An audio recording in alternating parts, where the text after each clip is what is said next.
오늘 우리에게 주신 하나님 말씀을 함께 읽겠습니다. 다 같이 자리에서 일어나셔서 말씀을 보겠습니다. 두 부분입니다. 말라기 3장 10절과 그리고 마태복음 23장 23절 말씀인데요. 먼저 말라기 3장 10절의 말씀 먼저 보겠습니다. 말라기 3장 10절의 말씀 구약 1330페이지입니다. 구약 1330페이지 말라기 3장 10절의 말씀을 우리 함께 한 목소리로 읽겠습니다. 만군의 여호와가 이르노라 너희의 온전한 11조를 창고에 들여 나의 집에 양식이 있게 하고 그것으로 나를 시험하여 내가 하늘문을 열고 너희에게 복을 쌓을 곳이 없도록 붙지 아니하나 보라. 아멘. 한 글 더 보겠습니다. 마태복음 23장 23절 말씀 신약 39페이지 말씀을 같이 읽겠습니다. 화 있을진저 외식하는 서기관들과 바리새인들이여 너희가 박하와 회양과 근체의 11조는 드리되 율법에 더 중한 바 정의와 긍휼과 믿음은 버렸도다. 그러나 이것도 행하고 저것도 버리지 말아야 할지니라. 아멘. 할렐루야. 네, 주님 여러분 사랑하십니다. 우리와 함께 하시고 우리에게 말씀하시는 주님이신 줄로 믿습니다. 오늘은 11조에 대한 바른 이해라는 제목으로 말씀을 나누려고 합니다. 오늘도 헌금에 대한 설교를 하려고 하는데요. 헌금에 대해 말하는 것이 여러 가지로 예민한 부분이 있지만 또 성도님들이 그 헌금에 대해서 바르게 이해해야 되고 또 하나님께서 기뻐하시는 헌금을 드려야 할 것이며 그래서 여러분들이 주님의 그 기쁘신 뜻 안에서 헌금할 수 있도록 도와드리기 위해서 오늘 이 말씀을 전하려고 합니다. 수요일에 때 드린 말씀 여러분 영상으로 보신 분들은 기억을 하시는가 모르겠습니다. 헌금은 하나님과의 거래가 아니라고 그랬습니다. 하나님께 드리는 투자가 아니라고 그랬습니다. 하나님은 그 헌금은 하나님을 향한 감사와 헌신의 고백이라고 말씀을 드렸습니다. 그러므로 헌금할 때 하나님과 나와의 1:1 관계를 생각하셔야 돼요. 그거에 주목해야 됩니다. 다른 사람 눈치 볼 거 없습니다. 또 내가 복 받기 위해서 내가 직분자이기 때문에 또 직분을 얻기 위해서 헌금하지 마시기 바랍니다. 하나님과 이웃을 사랑하는 마음으로 그리고 자발적으로 내가 할 수 있는 범위 내에서 최선을 다해서 기쁨으로 헌금하시기를 바랍니다. 그것이 성경적 헌금입니다. 우리가 하게 되는 건축 헌금 작정도 마찬가지예요. 헌금을 작정할 때 여러분 자유롭게 하시기를 바랍니다. 하나님이 내게 주신 복을 따라서 내가 할 수 있는 그 범위 내에서 여러분이 자신이 액수를 자유롭게 결정하시면 됩니다. 강압적으로 정해진 금액도 있는 것도 아니에요. 많이 한다고 자랑할 것도 없고 적게 한다고 위축되거나 죄책감을 느낄 필요도 없습니다. 철저하게 헌금은 하나님하고 나와의 관계 속에서 하는 거예요. 자원하는 마음으로 그 하나님께 대한 또 이웃과 교회를 향한 사랑의 마음을 담아서 감사와 헌신의 마음으로 헌금하시기 바랍니다. 오늘은 한 걸음 더 나아가서 제가 11조에 대해서 여러분에게 말씀을 드리려고 합니다. 우리 교회 11조를 여러분 꼬박꼬박 내시는 분들이 있어요. 어떤 성도님들은 때로는 생활에 좀 쪼달리기도 하고 다른 시급한 지출이 있다 할지라도 참고 11조 헌금부터 떼어서 그다음에 하나님께 바칩니다. 그것도 한두 달 바치는 것이 아니고 제가 지금까지 5년 정도 있는데 5년 동안 그렇게 꾸준히 11조를 정확하게 하시는 분들이 있어요. 정말 충실히 11조를 실천하는 거죠. 정말 쉬운 일이 아닙니다. 그들은 정말 11조가 하나님의 소유인 것을 믿으시는 분들이죠. 그래서 수입의 10분의 1을 아낌없이 하나님께 되돌려드립니다. 참으로 순수하고 귀감이 되는 신앙이 아닐 수 없어요. 이렇게 물질에 대한 선한 청지기로서의 역할을 감당하시는 분들을 보면 존경스럽고 또 정말 깊은 감사가 마음속에 생기게 됩니다. 그러나 여러분 또 한편으로는 11조를 하시는 분들 중에 안 하면 안 되니까 직분자이기 때문에 남들 눈치도 있고 적당한 액수에 맞추어서 좀 체면상 어쩔 수 없이 그냥 11조를 하시는 분들도 있는 것 같습니다. 또 어떤 성도님들은 11조를 할 수 없는 어려운 형편에 있음에도 불구하고 갑자기 그런 형편에 계시는 분들도 있어요. 갑자기 경제적으로 어려워지거나 집안에 누가 병원에 입원을 했거나 자녀가 대학에 들어가서 학자금을 대야 된다거나 아니면 갑자기 실직을 하거나 내 수입이 불규칙하거나 그런 일들은 늘 있는 거잖아요. 그러다 보니까 11조를 드리고 싶어도 낼 수가 없는 형편에 이를 수 있는 것이죠. 그로 인해서 11조를 내지 못함으로 인해서 어떤 내가 하나님의 것을 도둑질했다라고 하는 죄책감 속에서 가슴 아파하시는 분들도 있는 줄로 압니다. 그래서 또 교회 나오는 것을 꺼려하는 분도 있어요. 나 헌금도 못하면서 내가 왜 교회 나가? 이 주보에 내 이름도 올라가지 않는데 무슨 염치로 교회를 나가? 이렇게 생각하시는 분들도 있더라고요. 또 여러분, 우리 중에는 11조를 왜 내야 되는지 그 필요성을 느끼지 못하는 분들도 계실 겁니다. 11조를 내면 복 준다고 그러는데 근데 그런 말에 대해서 좀 알레르기 반응을 보이는 거죠. 그러면서 11조 생활을 거부하는 분들도 있을 줄로 압니다. 이렇게 여러분 11조에 대해서 다양한 반응이 있게 되는데요. 그럼 11조에 대해서 하나님은 과연 뭐라고 말씀하실까? 하나님은 이 11조에 대해서 어떻게 말씀하시는지를 좀 하나님의 말씀을 통해 11조를 바르게 이해하고 하나님이 기뻐하시는 11조 생활을 하실 수 있게 되기를 바랍니다. 11조에 대해서 세 가지의 좀 질문이 드릴 수가 있어요. 하나님이 그 질문에 대해서 답을 여러분에게 드리면서 하나님이 기대하시는 11조, 성경이 말하고 있는 11조가 뭔지를 찾아보기를 원합니다. 첫 번째 궁금증은 뭐냐면, 자, 11조를 하면 하나님이 복을 쌓을 것이 없도록 내려주시는가 하는 거예요. 오늘 읽었던 말라기 3장 10절의 말씀처럼 11조를 드리며 하나님께서 복을 쌓을 것이 없도록 우리에게 내려주시는가 하는 것입니다. 우리 오늘 본문의 말씀 말라기 3장 10절의 말씀을 한 번 더 읽어볼게요. 자, 말라기 3장 10절 한 번 더 같이 읽겠습니다. 만군의 여호와가 이르노라, 너희의 온전한 11조를 창고에 들여 나의 집에 양식이 있게 하고 그것으로 나를 시험하여 내가 하늘문을 열고 너희에게 복을 쌓을 곳이 없도록 붙지 아니하나 보라. 아멘. 말라기 3장 10절을 이해하기 위해서는 말라기 전체를 좀 우리가 이해해 볼 필요가 있거든요. 말라기는 선지자의 이름입니다. 이 말라기 선지자가 활동했을 때 당시는요, 그 제사장들과 백성들 그리고 사회가 굉장히 죄악으로 물들어져 있었을 때였어요. 죄악이 넘쳐났습니다. 제사장들 같은 경우에는 하나님께 예물을 드릴 때 대충 드렸습니다. 눈먼 짐승, 그리고 훔친 재물, 더러운 빵, 그리고 병든 동물 같은 것을 아무런 거리낌 없이 드렸어요. 또는 백성들 같은 백성들의 삶을 보게 되면 이방인들하고 결혼을 했습니다. 그러니까 우상숭배를 당연히 빠질 수밖에 없죠. 그 결과 어떻게 됩니까? 점을 치러 다니고 음란에 빠지게 되고, 그리고 임금을 줘야 되는데 임금 체불을 주지 않고 또 사회적 약자들에 대해서 강포를 행하고, 이런 죄악들이 비일비재했어요.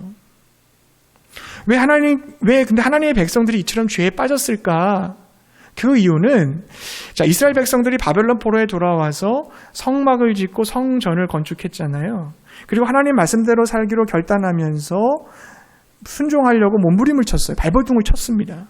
근데 여전히 기근과 흉년이 들면서 살기는 더 어려워지고 또 외세의 압력이 더 심해지자 이들이 하나님에 대한 믿음이 흔들리기 시작하는 거예요. 하나님에 대한 믿음을 저버리기 시작하는 겁니다. 이런 상황 속에서 말라기 3장 10절의 말씀을 주신 거예요. 자, 즉 11조를 너희들이 잘 내면 내가 반드시 복을 주겠다라고 하는 공식적인 어떠한 그런 흐름 속에서 주어진 말씀이 아니라, 죄악이 이스라엘의 전염병처럼 퍼져 있는데 11조를 낸다고 해서 모든 죄를 다 용서해 주시고 복을 주시겠다, 그런 말씀이 전혀 아니라는 거예요. 무슨 얘기냐면, 자, 너희들 최소한 11조부터 시작해서 다시 시작해라, 이 얘기예요. 하나님이 11조를 얘기했을 때 11조는 사실 성전을 필요한 그 기물들과 성전이 운영하기 위해서 물질이 필요하기 때문에 11조를 거뒀거든요. 자, 성전이 돌아가지 않으면 예배를 드릴 수가 없는 거잖아요. 그러니까 최소한 11조가 그 이스라엘 백성들의 정체성이었던 거죠. 그러니까 11조를 시작해서 나를 섬겨봐라 이 얘기예요. 그것부터 시작해서. 주님이 그러시잖아요. 나를 시험해보라고. 11조를 들여서 나를 시험해봐라 그랬는데 나를 시험하라는 얘기는 뭐냐면 이것은 죄예요, 여러분. 하나님을 시험하는 건 죄입니다. 그럼에도 불구하고 왜 시험하라고 하셨을까요? 이것은 하나님 아버지의 한탄인 거예요. 그렇게 나를 믿지 못하고 나를 경외하지 못하고 그렇게 나를 못 믿겠다면 내가 너희들의 수준까지 내려가 주겠다. 나를 한번 시험해봐라. 그리고 내가 정말 약속을 지키는지 안 지키는지 한번 너희들이 한번 보면 될 거 아니냐. 이런 뜻이에요. 마치 여러분 부모가 자녀들한테 그런 말 할 때 있잖아요. 자녀들이 말을 안 들으면은 야, 너 그렇게 말 안 들 거면 당장 집 나가. 자신 집에 들어오지 마. 이럴 때 있잖아요. 근데 그 말을 자녀가 듣고 내가 부모님 말씀에 진짜 순종해야지. 그럼 집을 정말 나간다고 생각해 보세요. 이거 불효자 아닙니까? 하나님이 시험해보라고 그랬어. 그럼 하나님을 시험하자. 이렇게 생각하면 안 된다는 겁니다. 그런 뉘앙스가 아니에요. 이거 하나님의 울분이에요. 울분. 제발 나의 말씀을 좀 깨달아라. 하나님께 지은 갖가지 그 죄악들을 회개해라. 그리고 하나님께 돌아와라. 나와의 언약관계를 다시 맺자. 그리고 가장 기초, 가장 기본인 11절부터 다시 시작해라. 이 얘기를 하시는 거예요. 그러면 너희에게 내가 언약이 회복되면 책임져 주고 복 주지 않겠냐. 이 말씀을 하시는 겁니다. 하나님의 한숨이며 하나님의 탄식인 거예요. 당시 여러분 이스라엘 백성들이 예배를 안 드린 건 아닙니다. 제물을 안 바친 것도 아니고 말씀도 들었고 11조 생활도 했다고 봐요. 왜냐하면 제사장들이 있었기 때문에. 근데 여러분 온전하지 못했던 거죠. 그냥 정말 형식적이었던 거예요. 예를 들면 그런 겁니다. 나 하나님께 11조 가지고 왔어요. 저 할 거 다 했으니까 나머지 제물은 제 마음대로 쓰겠습니다. 이런 식인 거예요. 11조만 드리면 되고 하나님에 대한 내 일상생활에서는 하나님에 대한 두려움도 없이 죄를 너무 쉽게 범하면서 세상 사람들과 똑같이 살아갔다는 말입니다. 그러면서 그냥 적당히 섬기면 되는 줄 생각했다는 거죠. 그러나 여러분 하나님이 원하시는 모습은 그런 모습이 아니었던 거예요. 오히려 하나님은 그럴 바에는 뭐라고 했어요? 성전에 재물 가지고 오지 마라 그러셨어요. 말라기 1장 10절 말씀 보세요. 만군의 여호와가 이르노라 너희가 내 제단 위에 헛되이 불사르지 못하게 하기 위하여 너희 중에 성전문을 닫을 자가 있었으면 좋겠다. 야, 성전문 닫을 테니까 성전에 아무도 들어오지 마 이 얘기예요. 내 제단 앞에 아무것도 갖다 바치지 마 이 얘기예요. 내가 너희를 기뻐하지 아니하며 너희가 손으로 드리는 것을 받지도 아니하리라. 아무리 갖다 바쳐도 나 안 받겠다 이 얘기예요. 여러분 하나님이 정말 원하시는 것이 뭐겠습니까? 하나님이 정말 원하시는 게 뭐라고 생각하세요? 예배와 삶이 분리되지 않는 거예요, 여러분. 예배와 삶이 일치되는 겁니다. 신앙과 믿음과 순종이 하나가 되는 거예요. 아는 만큼 실천하는 거예요. 그리스도인이라고 하는 껍데기만 가지고 있는 속이 텅 비어있는 신앙인이 아니라 하나님을 향한 사랑과 헌신의 알이 꽉 차있는, 속이 꽉 차있는 신실한 성도를 원하시는 줄로 믿습니다. 사랑하는 성도님들, 내 삶이 엉망인데 단순히 11조만 갖다 바친다고 무조건 복을 받을 수 있다고 생각하십니까? 그 하나님을 기만하는 겁니다. 11조를 드리면 하나님 나에게 복 주시겠지? 그런 마음으로 드리는 것은 11조의 의미를 잃어버리고 11조를 드리는 거예요. 하나님께 투자하는 겁니까? 딜하는 겁니까? 11조를 드리는 동기가 잘못됐어요. 11조를 드리는 이유는 10분의 10 전체가 다 하나님의 것임을 인정하는 신앙의 고백이에요. 10분의 1을 떼어 드림으로 인해서 10분의 10 전체가 다 하나님의 것임을 인정하는 겁니다. 자, 10분의 1을 드렸어요. 그럼 나머지 10분의 9를 어떻게 해야 돼요? 10분의 9도 하나님의 뜻대로 써야 되는 거예요. 우리가 일주일에 주일날 나와서 예배드리잖아요. 이 주일을 지켰어요, 거룩하게. 그럼 나머지 6일은 그럼 내 멋대로 살아가면 됩니까? 일주일 중에 주일 성수를 했다는 의미는 뭐냐면 나의 그 일주일의 모든 삶이 하나님의 것임을 인정하는 행위예요. 그래서 여러분 제가 늘 강조하는 게 말씀 묵상하자는 게 뭡니까? 주일날 이렇게 공동체 예배를 드렸으면 여기서 예배 드린 걸로 끝나는 건 절대 안 된다는 거예요.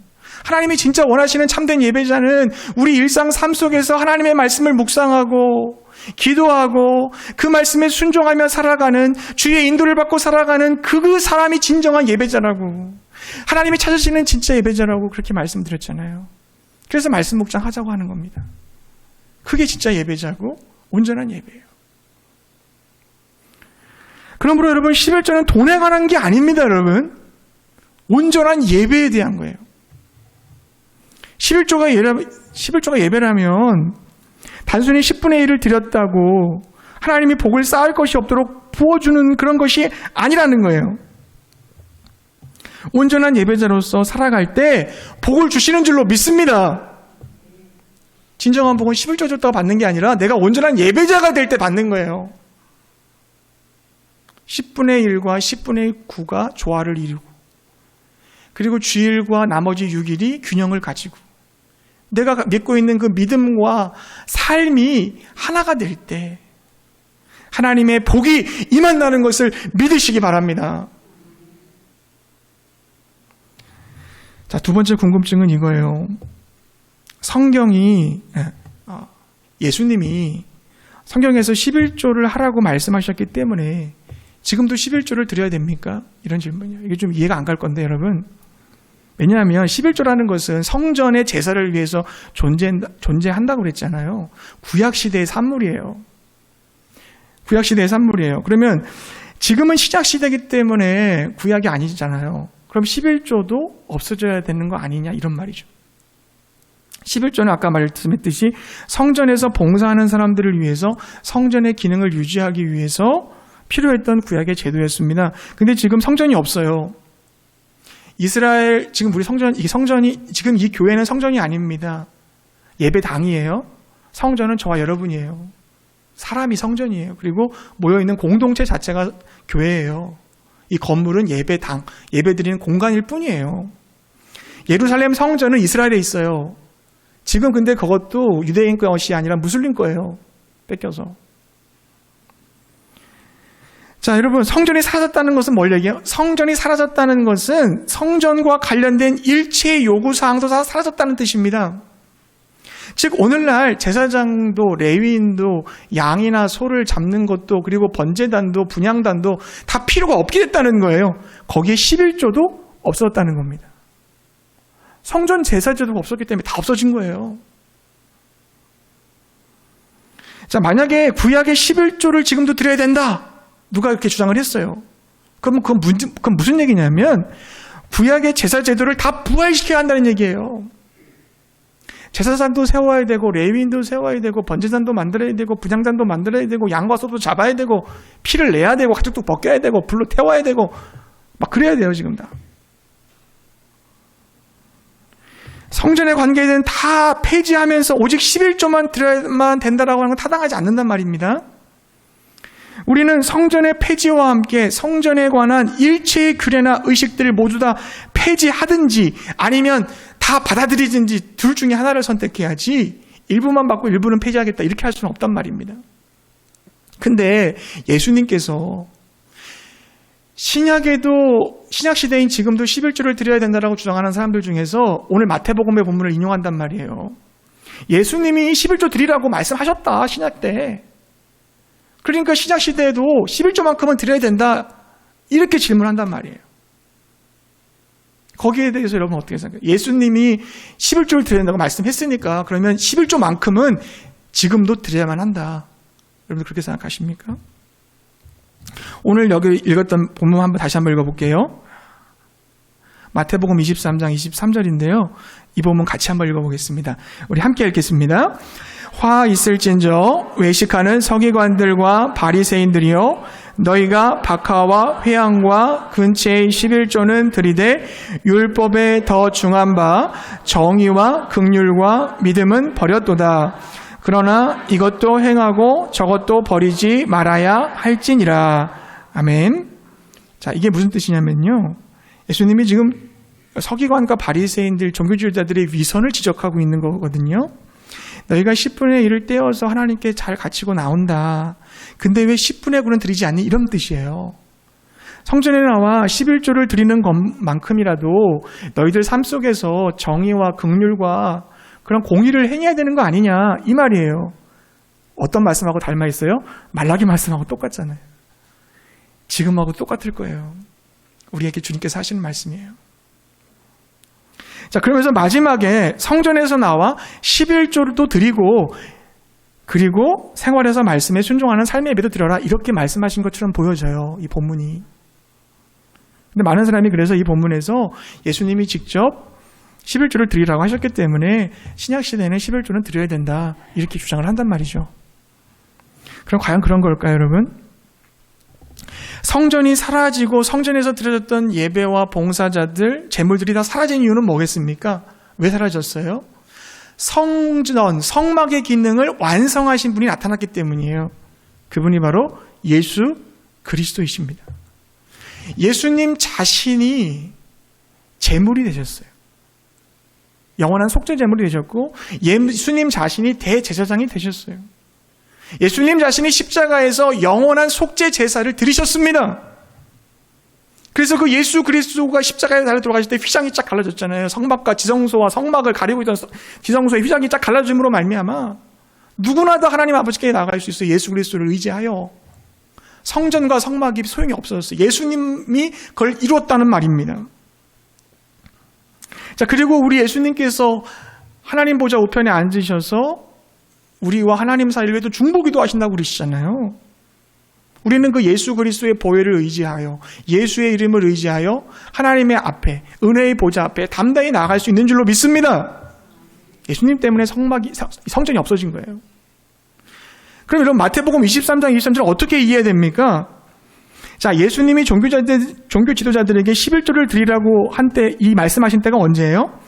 예수님이 십자가에 죽기 전이에요. 아직 성전이 있고, 아직 거기서 제사를 지내고, 아직 11조를 드리고 있는 때란 말입니다.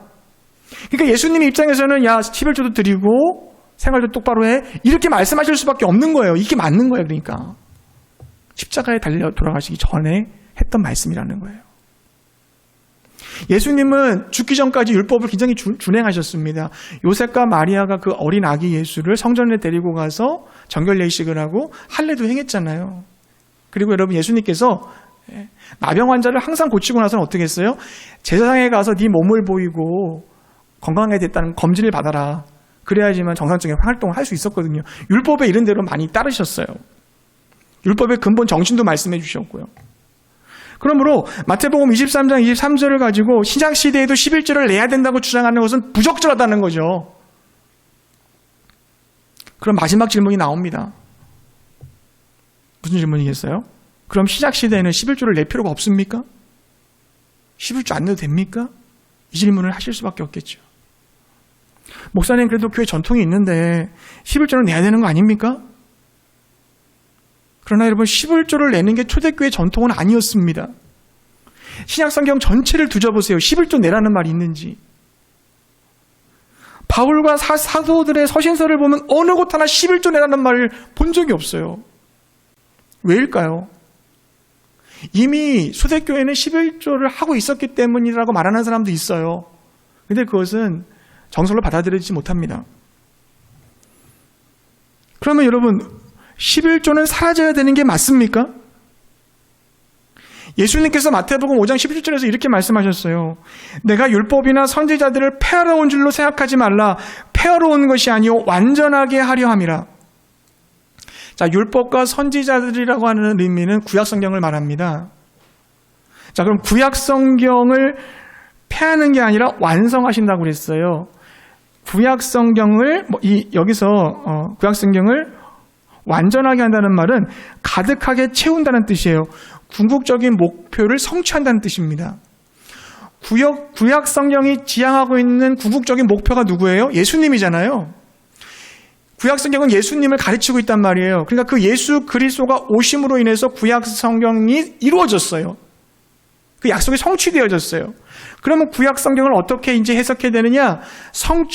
구약 성경을 성취하신 예수 그리스도를 통해서 구약 성경을 봐야 돼요. 재해석해야 된단 말이죠.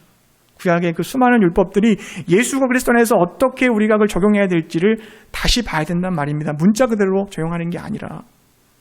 그러면 11조를 어떻게 예수님 안에서 재해석할 수 있을까요?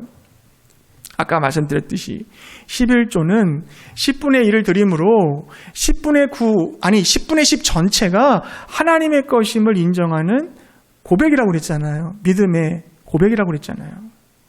여러분 예수님을 한번 생각해 보세요. 예수님의 일생을. 예수님의 일생이야말로 전체를 하나님의 것으로 알고 모든 것을 바치신 하나님께 10분의 10을 드린 삶 아니셨습니까? 자신의 삶 전체를 하나님 앞에 드린 삶이었잖아요. 예수님은 11조의 율법이 지닌 본래의 의도를 사랑과 헌신의 삶으로 완전하게 성취시키신 분이에요. 그러므로 예수님은 11조 삶의 원형이며 실체이십니다. 예수님이 말씀 속에서 이 사복음서에 11조 냈다는 말이 없어요. 가난하셨기 때문에. 산술적인 물량의 수치로 11조를 하진 않으셨어요. 그러나 예수님은 11조의 본뜻을 살려 자신의 삶 전체를 하나님의 것으로 인정하고 피 한 방울 아끼지 않고 기꺼이 드리셨습니다. 그러므로 신약시대를 살아가는 우리가 11조를 실천한다 그러면 예수님의 모본을 따라가야 된다는 거예요. 예수님의 모본을 따른다는 것은 뭡니까? 내 수입의 10분의 1이 아니라 내 몸 전체를 하나님께 드려야 될 줄로 믿습니다. 그게 로마서 12장 1절의 말씀이에요. 그러므로 형제들아 내가 하나님의 모든 자비하심으로 내가 너희를 권하노니 너희 몸을 하나님이 기뻐하시는 거룩한 산 제물로 드리라. 이는 너희가 드릴 영적 예배니라. 어떻게 여러분 내 몸 전체를 하나님께 드릴 수 있습니까? 예수님을 믿는 사람은 가능해요. 예수 그리스도 안에 있는 사람, 예수 그리스도를 통하여 가능한 줄로 믿습니다. 예수님이 십자가에 못 박힐 때 나도 함께 그 예수님과 함께 세상의 정욕과 나의 이기적인 욕망과 나의 옛사람과 사단을 쫓아 살던 그 어둠의 권세에 종된 삶이 십자가에서 못 박혀 나도 죽었어요. 예수 그리스도께서 부활하실 때 나도 그분과 함께 부활해서 내 삶의 주인이 예수 그리스도로 바뀌고 이제는 그 예수 그리스도의 말씀에 순종하며 예수 그리스도께서 인도하시는 그 길을 따라 살아가게 되는 줄로 믿습니다. 그 사람이 어떤 사람이냐면 성령 받은 사람이에요. 그래서 여러분 예수님이 주인 되시고 예수님을 따라 살아가는 사람들은 성령을 따라 살아가는 사람입니다. 로마서 8장 4절 말씀 이렇게 되어 있어요. 육신을 따르지 않고 그 영을 따라 행하는 우리에게 율법의 요구가 이루어지게 하려 하심이니 율법의 요구가 이루어진다. 성령을 따라 살며 성령을 사모하고 성령님을 환영하고 성령님을께 순복할 때 성령의 은사와 성령의 능력과 성령의 열매가 맺힐 줄로 믿습니다. 성령을 따라 살아가는 삶의 끝이 어딘지 아세요, 여러분? 사랑하는 삶이에요. 사랑하는 삶. 율법의 가장 큰 계명이었던 하나님 사랑과 이웃 사랑이에요. 하나님을 사랑한 걸 뭘로 나타날까요, 여러분? 예배로 나타나는 거예요. 이웃을 사랑하는 걸 뭘로 나타날까요, 여러분? 전도로 나타나는 거예요. 지난주 말씀 기억하세요? 예배와 전도가 청지기 삶의 가장 기본이라고 그랬잖아요. 예배를 하나님을 만나서 내 삶에 예수 그리스도를 닮아가는 인격의 열매를 맺는 거, 전도를 통해서 새 생명의 열매를 맺는 거, 하나님이 나에게 주어진 청지기의 삶을 살아가는 거라고. 예배와 전도를 살아가는 그 헌신의 삶이야말로 하나님께서 그토록 원하셨던 바로 사랑의 열매를 맺는 삶인 줄로 믿습니다. 그러므로 11조는 여러분 돈에 관한 것이 아니라 온전한 헌신에 대한 거예요. 온전한 예배에 대한 것, 온전한 헌신에 대한 것, 온전한 사랑에 대한 거예요, 여러분. 11조는. 내가 이번 달에 10분의 1을 교회에 바쳤는가? 이거 묻기보다는요, 내가 이번 달 하나님 앞에 10분의 10을 드리는 헌신의 예배와, 그리고 헌신과 예배와 사랑을 실천했나? 이걸 점검해 보는 게 맞아요. 예수님 안에서 성령님의 인도를 따라 사랑하는 삶을 살아가는 것, 그것이 11조임을 믿으시기 바랍니다. 말씀을 정리하겠습니다. 11조 계명 어떻게 지켜야 될까요? 이제 신약시대는 11조가 필요 없대. 11조 드리지 않아도 되겠네? 라고 생각하시는 분들은 제 설교를 다시 들으세요. 여러분. 정말 여러분 안에 예수님이 있는지를 생각해 보세요. 이제 우리는 구약의 율법의 잣대로 11조를 드려서는 안 됩니다. 율법을 완성하신 예수 그리스도 안에서 11조를 드려야 될 줄로 믿습니다. 11조는요, 기초예요. 기본이에요. 하나님이 우리에게 요구하는 신앙의 수준은요, 굉장히 높아요. 십자가를 지고 자기를 부인하고 주님을 쫓아야 돼요, 여러분. 마음은 다해, 뜻을 다해, 성품을 다해 하나님을 사랑해야 되는 거예요. 신앙생활하는 게 쉽지 않아요. 주님이 우리한테 요구하시는 말씀은 진리는 거기 있어요. 예수님의 십자가와 부활, 성령의 임하심, 그리고 사랑의 원리로서 11조를 드리실 수 있기 바랍니다. 하나님을 사랑한다면 드리는 것 자체로 기쁠 거예요. 드린 후에도 더 드리지 못해 죄송한 마음일 겁니다. 다 드리고 나서도 아무것도 안 드릴 것 같은 것처럼 여겨지게 될 거예요. 마치 여러분, 부모가 자식한테 해주는 걸 아까워합니까? 더 해주고 더 해줘도 더 못해줘서 아쉽잖아요. 자식이 부모님을 섬길 때 더 잘해드리고 싶은데 더 못해드려서 죄송한 마음 들잖아요. 더 효하고 싶고 더 하고 싶어서 못해드려서 죄송하잖아요, 늘. 그 마음이에요, 주님께 드리는 마음은. 더 드리고 싶은데 더 못해드려 죄송한 마음이에요. 나 자신도 측량할 수 없는 하나님의 그 지극하신 사랑을 깨달았다면, 우리가 이해할 수 없는 그 예수 그리스도의 그 심원의 깊은 구원의 은혜를 우리가 경험했다고 한다면, 그 복음 앞에 우리가 머리를 숙일 수 있다면 하나님을 사랑하심으로 섬길 수 있지 않겠습니까? 11조는 율법이거나 형식적이거나 기계적인 의무가 아닙니다. 11조는 하나님을 향한 온전한 예배이고 온전한 헌신이고 온전한 사랑입니다. 그렇게 11조를 이해하시고 그렇게 실천하실 수 있기를 주의 이름으로 부탁드립니다.